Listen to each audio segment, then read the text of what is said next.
What's up, everybody? Welcome to another episode of Careful Boys. Today we have with us special guest Christian Pierce. Hey. Yes, be careful. Hey, we were in the middle of a really good situation where you wanted to ask him something I thought was really interesting. Part two.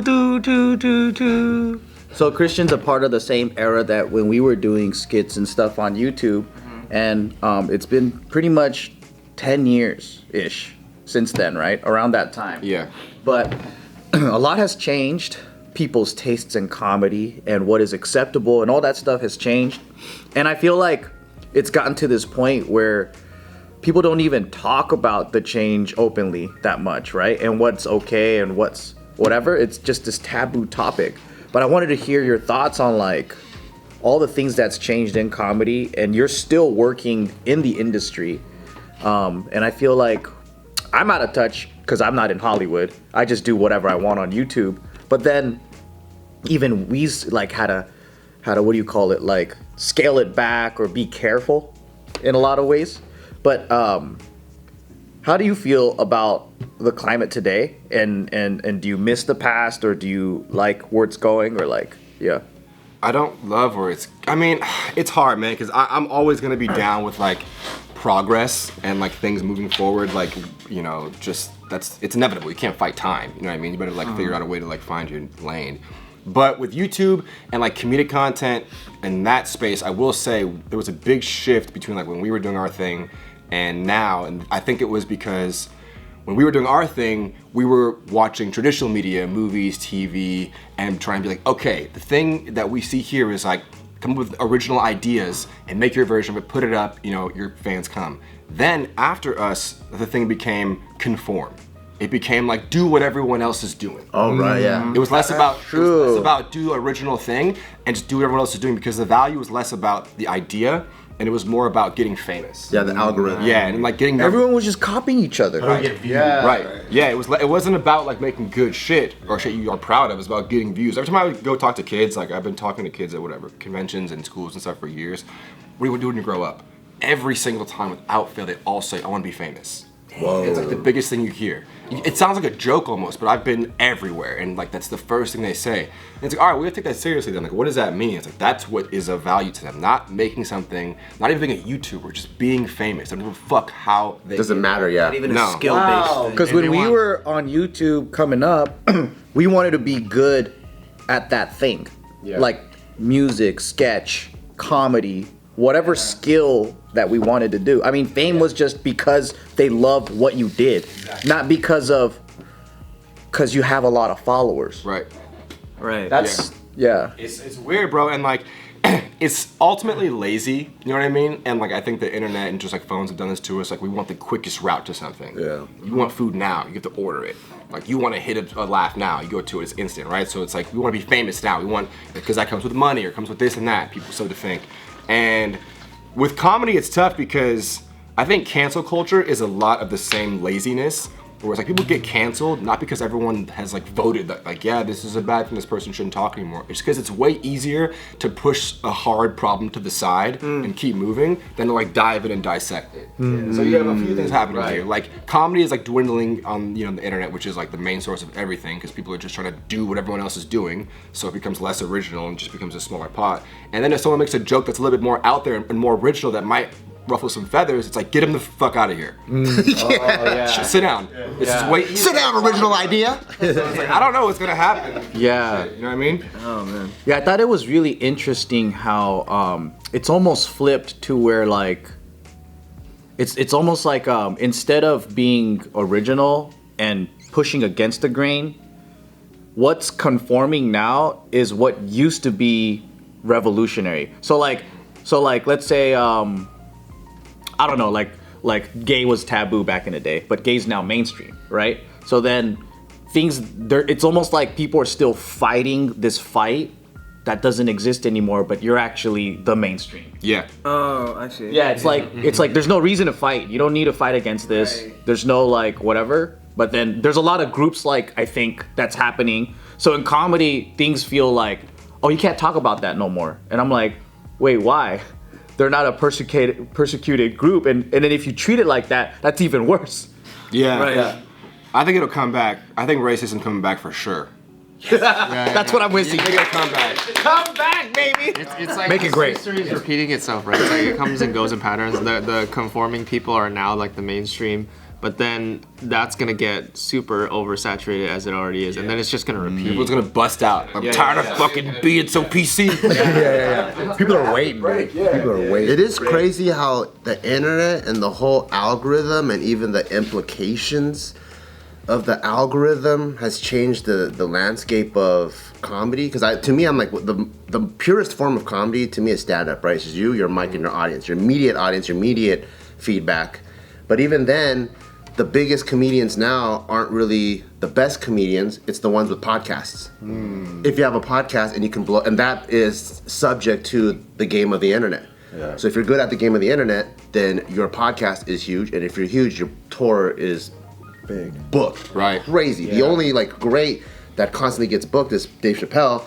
But there's a lot of really insanely good comedians that are kind of overshadowed because they don't have podcasts. Right. And it's just crazy how the whole landscape just changed. Yep. And I think you have to be if you love your craft so much, you better find a way to adapt. Yeah. You can't be like, I love this shit, but I'm not doing a fucking podcast. Well, then you don't fucking love it enough, bro. And it actually makes your life easier because I see the reason why stand-up comedy changed is because in the past, right, the only way to see a stand-up comedian was if you went to a comedy club and then you don't know this person. So the comedian has to build rapport in such a short period of time.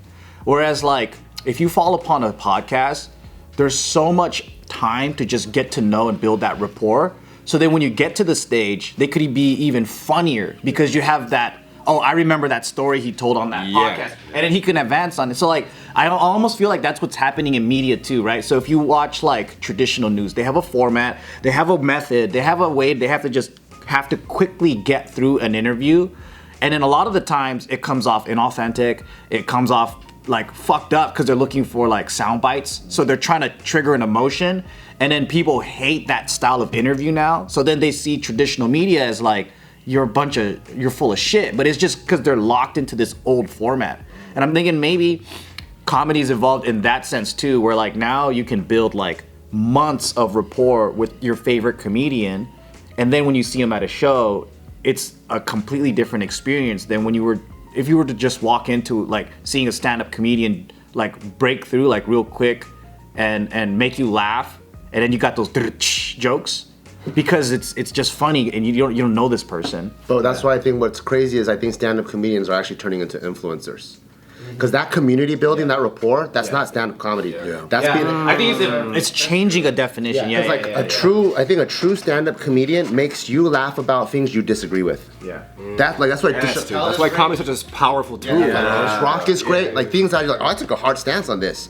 And they flip your script on you. And you're like, oh shit, I see things a different way. Or shit you're afraid of. If you're afraid of, But you laugh at. That's why comedy's powerful. Yeah, like Louis C.K., like all the greats are that, right? You know, that type of but if shit. they make you laugh at inside jokes, then that's just being like an influencer or a comedian. Right, yeah. The art of stand-up comedy is morphing into something else. So sure. even though, sorry. No, I was just saying, like, we were at dinner last night. David was talking about how, like, all these stand-up comedians, like old school stand-up comedians, their new specials now are kind of like less funny and like less about the jokes and just more about like talking about life and being a little bit more serious of its own. Right. Chappelle, man, he changed the game. You know what I mean, right? Like, and that's the standard. Like, he's doing kind of like people will compare it to like George Carlin. George Carlin for a while was like a jokey joke guy, and then later in his career, he was talking angry at the end. Though. Yeah, he was talking about, Deep cuts, man. setting people on fire, but like with still jokes, but still talking about real stuff. And I feel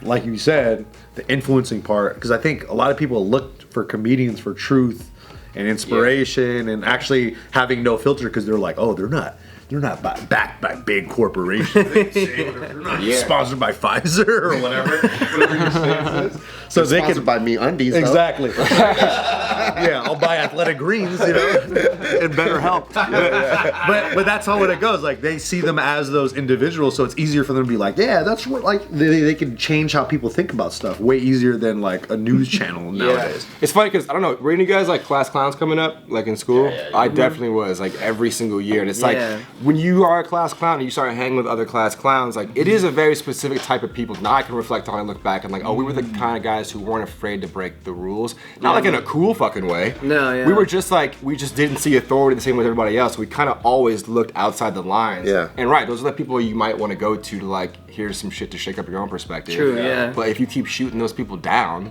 or if like that lane keeps closing and it becomes just like making fucking funny gym videos, if that's the deal, what the fuck are we gonna do? Yeah. You know? One of my favorite clips is of Chappelle. He's at like a small comedy club in the East Coast, and he was talking about why comedy is so sacred. And he was like, every single different thought that you can have in America, that opinion is being championed by at least one stand-up comedian somewhere. And that idea is being pushed out there, being tested against people, flipped around. So like they are technically like the purveyors of free speech and even dissecting and understanding what free speech means. So that's why we have to keep comedy alive. And I'm like, damn, that's deep, dude. That's facts. I wonder what happened though, because it's not like stand-up. I mean, the people that are probably complaining now, they were probably alive when things were, different 5 years ago.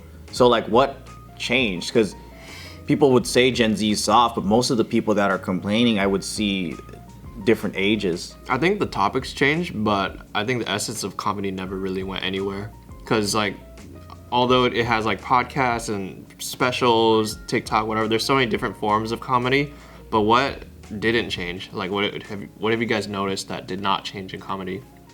The one thing I do like about like, not one thing, I like a lot of things about like TikTok is that, the big relatable videos that everyone can laugh at, I really appreciate those. Yeah. The quick ones that like, no matter who you are, everyone thinks this is funny. Yeah. There's something special about that. You know what I mean? Yeah. I think TikTok put a lot more of those to the forefront. Like a For Chinese sure. guy getting kicked in the nuts. Right. Always. That will never not be funny. That will never not be Yeah, funny. like I'm not a comedy snob. I love slapstick. Yeah. Like Three Stooges kind of stuff, like fart jokes, like it would never be not funny. Yeah. Like just simple primal stuff. Yeah. Even fart jokes, like on like a cerebral level, like you're just making fun of something everybody does. Right. That I'm sure somebody else might take fucking seriously. Yeah. Chill, we all fart. IBS, dude, that's fucked up.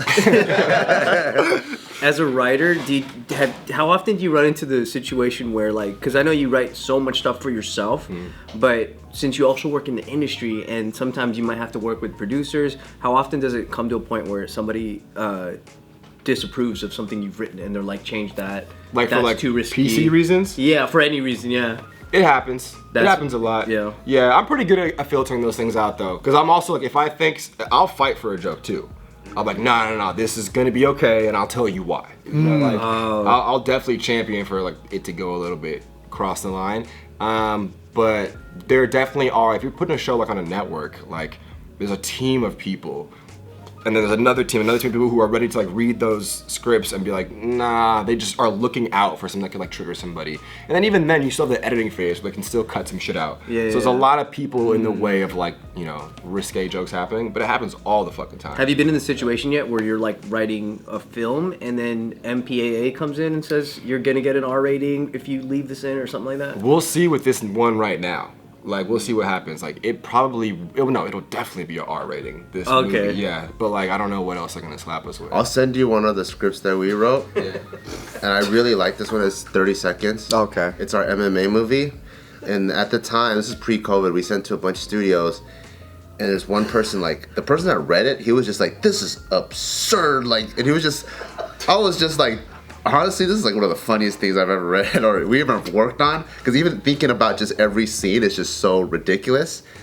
Like, there's this one part, I don't want to ruin the movie even though we're never going to make it. But there's this part where, like, this dad, he's a deadbeat dad that is divorced with his wife. And his wife hates him and his kid thinks he's a waggot. And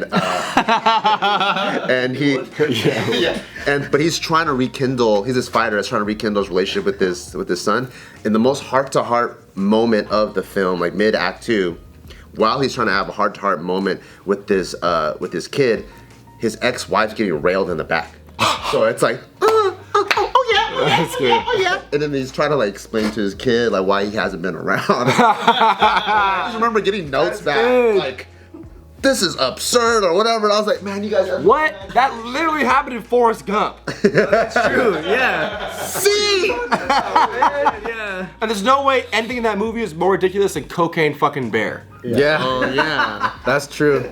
About a bear who gets high on cocaine and runs through the forest. That's the other part of, I think, like Hollywood that's important is the networking. Because if the wrong person reads your project, Oh, it that's just goes to the bottom somewhere. And the gatekeeping. Yeah. Depending on who's there. Yeah, because if he was like at the representative at the studio, he'd be like, oh, this is tight. Just great. Yeah, run it up right now. All the budgets. Yeah, I'm like, dude. Don't let people read your shit if you aren't expecting a specific kind of like perspective from them.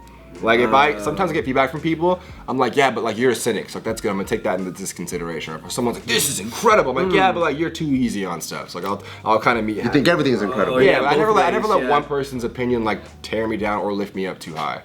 I just kind of take it in the context of like who they are. I'm like, yeah, well, you might think this is good or bad because of that, you know. That's true. Yeah, I think people tell me shit was trash or nah, this is like not it or you shouldn't do this. I'm like, I sold the thing. Like you were wrong.